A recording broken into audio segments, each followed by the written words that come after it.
Still shot a 60. That's from Buck. He's a good player. Good dude.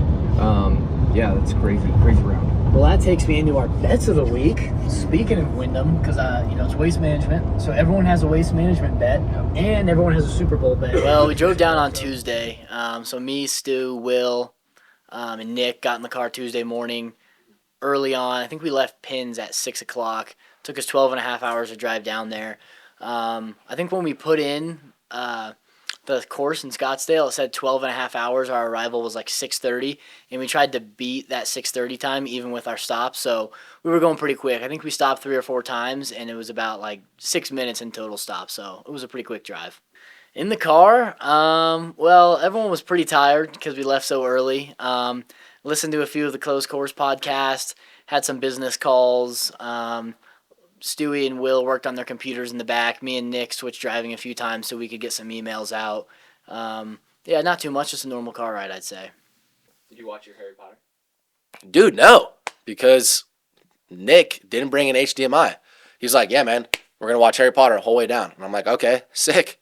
And then gets in the car, and he's like, all right, let's put it on. I'm like, do you have an HDMI? He's like, no. And I was like, well, then we can't watch the movie. Who doesn't want to watch? Honestly, could you fit all 8 in 12 and a half hours? No. You can't? Fuck no. No way. Each movie's no way. Well, there's 8 of them. What's 8 times 2? 16. Each movie's 2 hours, so it's like 16 hours. I mean, you get 1 through 6, 1 through 7, at least. That would have been great. Who doesn't want to watch Harry Potter for 12 hours straight? I would love that. But didn't work because Nick didn't turn his brain on. Yeah, so on Wednesday morning, we actually did a photo shoot at the house. So we have the spring collection coming out soon and the Augusta collection. So we shot all of those polos, all of that outerwear at the house. Our boy Skylar was down there as well, so he helped us with some of the pictures. His brother is also a photographer, so he was down there helping out. So that was really nice to have multiple photographers. So that's what we did Wednesday morning. And then me and Stewie had a few meetings around town on Wednesday afternoon. So we did those, and Nick and Skylar went out and played a round of golf. So yeah, that was pretty much what we did Wednesday. Thursday was the first day we went to the event. We went there pretty early on. We got there at like 8. It was wild. It was fun. It's nothing like I've ever done before. It's not like any other golf tournament you ever go to. People definitely know that by now, and it's just it's a super crazy tournament, not like anything else. It's a lot of younger crowd, I'd say. It's a younger crowd. And it's just kids looking to get after it, drink, get a little rowdy, throw some stuff on the course. We went in, me and Nick went to 17. They had a box there to meet with our attorneys, see them in person, kind of meet some other guys. Nick and Will went off and did Stewie and Will went off and did some interviews around the course. They had the microphones, doing some content like that. Christ, how obvious is it that we're trying to Yeah. You ready, Will? All right. Well, we saying the same thing? Yeah, pretty much. I'll say the same. I'll say the same shit. Nice.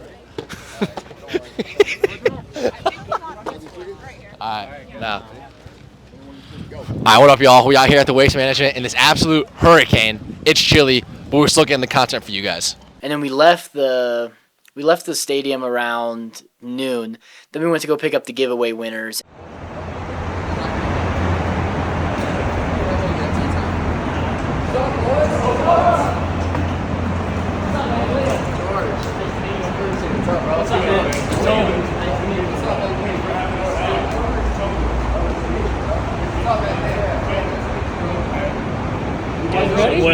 Will, get to meet you, man. Tobin. Well, George. Giveaways are legit. You're good. It was cool. Those guys, they're really cool dudes. They didn't have to wake up at 4 a.m. and sit in line with us, but they chose to, which is pretty cool.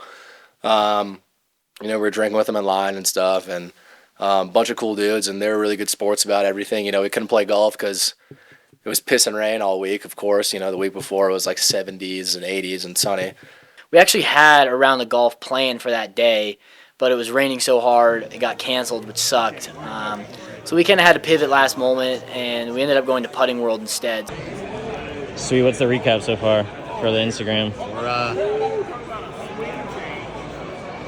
We're 8 holes in. We're down 1. A lot of golf left to play. It's getting gritty. How you guys feel about it? Feeling pretty good. Getting warmed up. All right, good. Good to hear it. So we had lunch at Putting World, played around with me, Stu, the 2 giveaway winners, Nick, Skylar, and like 6 other guys who we kind of know down there. So it was a big group at Putting World. It was a lot of fun. Wasn't as good as playing golf, but I mean it was pissing rain, so there wasn't much we could do about it.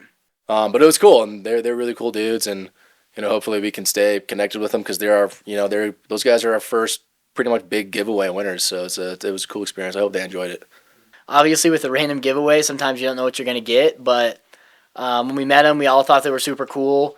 They could have been dicks about not being able to play golf and going to Putting World, but they were super chill about that. They were fun at Putting World, having some drinks. And then after Putting World, we actually went back to our house. I cooked dinner for everyone, so that was kind of a fun night just to all hang out, have some drinks, cook on the Blackstone. I've been living with Lee for the last like 6.5 years, something like that. The guy can cook, all right? It's weird. Can't do anything else, but he can cook. He made some, was it burgers? He made some burgers, like just some unreal stuff. I mean, they're Gucci. So. Not even going to mention that sauce? Oh, yeah, you made that, it wasn't In-N-Out. It was like the blue cheese. It was, right? Yeah, it was like a blue cheese gorgonzola. It was like a blue cheese gorgonzola sauce. The first time I've ever had it, it was delicious. But he just whips up like concoctions all the time, and he gets after it on the grill, on the griddle, on the stove, on the pan. We didn't really want to get up as early as we had to, but we thought we had to do it for the content. So I scheduled an Uber the night before at 3:30. So the Uber picked us up at 3:30, and we were at the course at 3:45. We weren't really sure what to expect. We didn't know if it was going to be a massive line out the door at 3:45 or if we were going to be the first people there. I'm good, thank you. You sure? You want to share it? Oh, no.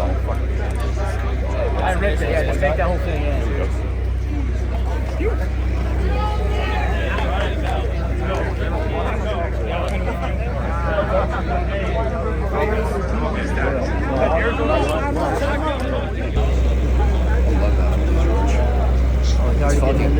Let's go. It's an early one. There was about like 100 people who beat us there, and there was a massive gate at the front, probably like 50 people wide, so we were only a few people back. We waited in that line until 5:15. So we met some people around us. We brought a bunch of hats. We're giving those out, talking to people. We brought a few beer sleeves too, so we were giving out some beers, drinking with some random people we met in line. So that was fun. Liam, give me a little commentary on what's going on. All right, so we're at the first gate. It's like 4:30. They're about to open the first gate. You scan your ticket, get through. Then it's like probably that quarter-mile run to the next gate, and then we're gonna wait there for 2 hours, and then it's a race to 16. It's the dead sprint to 16. So I think we just gotta get to a good spot at the next gate, and we'll be fine. Okay, we got the One boys. step at a time. We got the boys with us. We're going to wake up early, take advantage of the trip. We're just waiting for things to open up. And then at 5:15, they opened the first gate. So we sprinted through that gate, went around the corner, sprinted like 0.2 miles, I would say, to the next gate. Kind of got separated, and then once we got to that next gate, they funneled us into like a tiny space. It was only like 10 people wide and thousands of people back. So Yeah. So basically, I felt like a caged animal, and they put you in like this little. It was like herding cattle. Is the way I would put it. And basically, I had to stand there with my arms at my side and just like not move. I pretty much didn't move for 3 hours. me and Stewie got separated. Unfortunately, he had my phone because his ticket was on my phone. So we got up to this next line at like 5:20, and then we just had to stand there for hours. And I didn't have my phone. I was able to link up with the giveaway winners, so at least I got to hang out with them. But Stewie was completely alone. Will was completely alone. They said they were going to open the gates at 7. 7 o'clock came around. They didn't open the gates. Told us 7:15.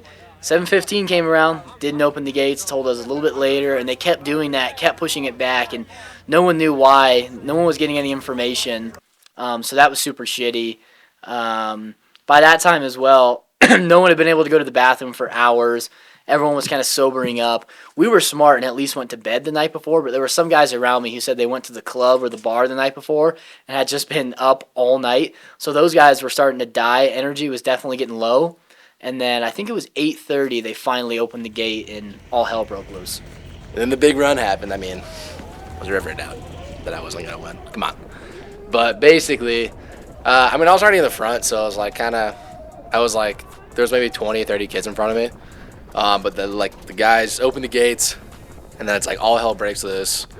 And everyone's just in like a dead sprint. You know, everyone's yelling like, you gotta pace yourself, like it's a mentality thing. And everyone's like yelling that. All like the college frat bros are getting after it. So everyone's just like taking off on a dead sprint, and I'm just, you know, pacing. And then you just end up, I mean, I'm gonna be honest, most of the guys are like college frat bros who are like drinking and like didn't sleep at all the night before, so it wasn't like that big of a deal. But it was still funny just like running past all of them. And we ended up being number 1 on the 16. So it was pretty cool. It was pretty cool. I managed to get a hold of Stewie right before they opened the gate, and I called him from the giveaway's phone, and I told him, like, hey, Stu, I'm probably going to have to stop and go to the bathroom on this run, so you're going to have to, like, go in there first and get us all seats. So when we got in there, Stewie actually won the race, but when I got into the stadium, I saw him, and he basically told me, like, that front row was already taken by VIP people. Well, first, it's dumb, because I was the first one for the big race in the tournament. But when I walked in there, the entire front row was taken. People just paid for those tickets? You joking? If I'd have known you could pay for those tickets, I would have done that. So, but yeah, I mean, the whole front row was taken, which was unlucky. But then, like, you walk in and pretty much just have the whole stadium to pick from. So we just picked some seats. The first seats we picked weren't too great because we were with all the college guys who people hated, and they were getting stuff thrown at them.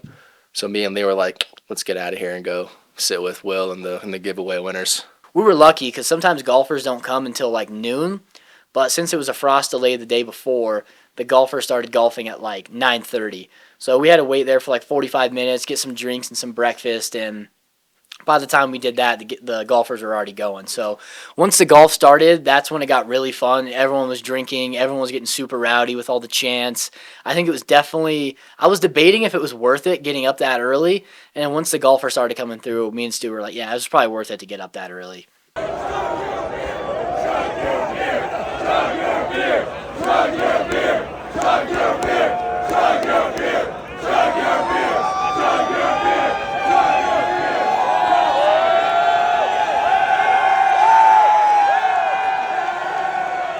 Yeah, you saw it coming almost because, like, it was, like, pretty crazy. I mean, it's funny. Like, literally, there's no other golf tournament like it. And just, like, the amount of just rowdy college kids who are just, like, drinking and, like, getting fucked up and just, like, throwing stuff on the greens, like, hilarious. But it is, like, most of the time, like, you have to be like, hey, don't do that.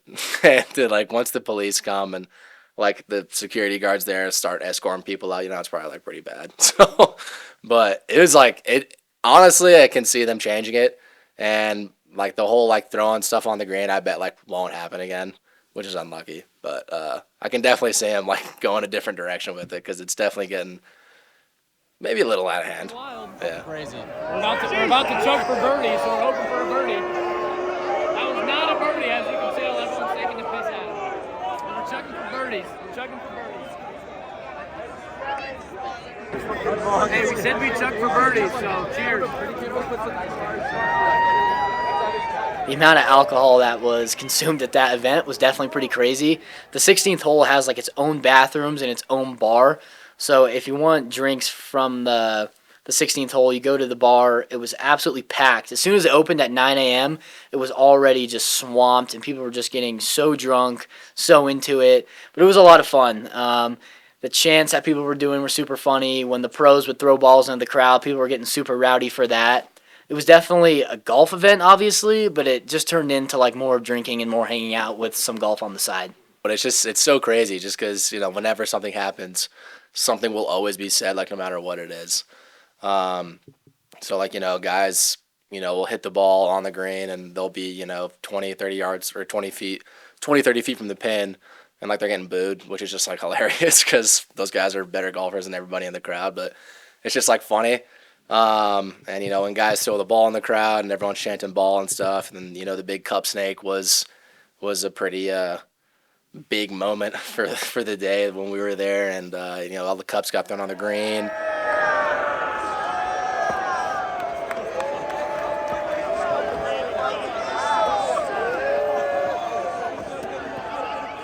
Yeah, well, so the cup snake started because they showed a mini one on the Jumbotron. And everyone around us were like, oh, that's like a small cup snake. Like, we can do one bigger than that. So then guys like 10 rows to the right of us started building a cup snake. And then people saw that and just started like hurling their cups towards these guys. So like hundreds of cups were just flying in towards the center section. And guys would just pick them up off the ground, stack them, and it just started growing like super fast. It went from nothing to the whole length of the stadium hole in like 15 minutes. So it was just chaos. People just throwing cups. I think we have some clips of it. But yeah, it was pretty crazy. And then once they got the whole cup snake built from like the bottom left all the way around, up through the middle, all the way to the top, people started chanting on the green, on the green. On the green. I would run too.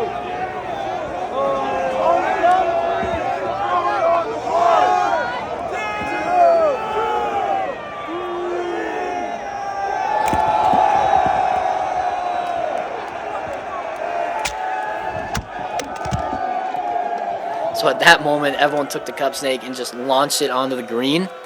And then, obviously, they had to call in the sheriff and all the cops. So that's when the cops came down and started yanking people out. That was probably around like noon or 1. So once people started getting arrested and it kind of started to go downhill, that's when me, Stewie, and Will decided it was time for In-N-Out Burger and left.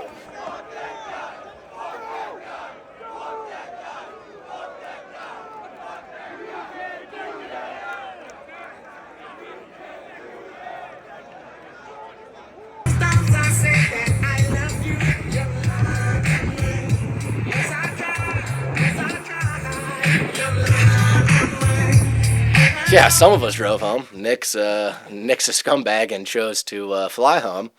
But yeah, the drive back, soothing 12.5-hour drive. It was really awesome. Yeah, it was. I mean, like at the end of the last like 3 hours were like snow and like a blizzard, so that was pretty tough. But other than that, it was pretty fun. Yeah, it was good.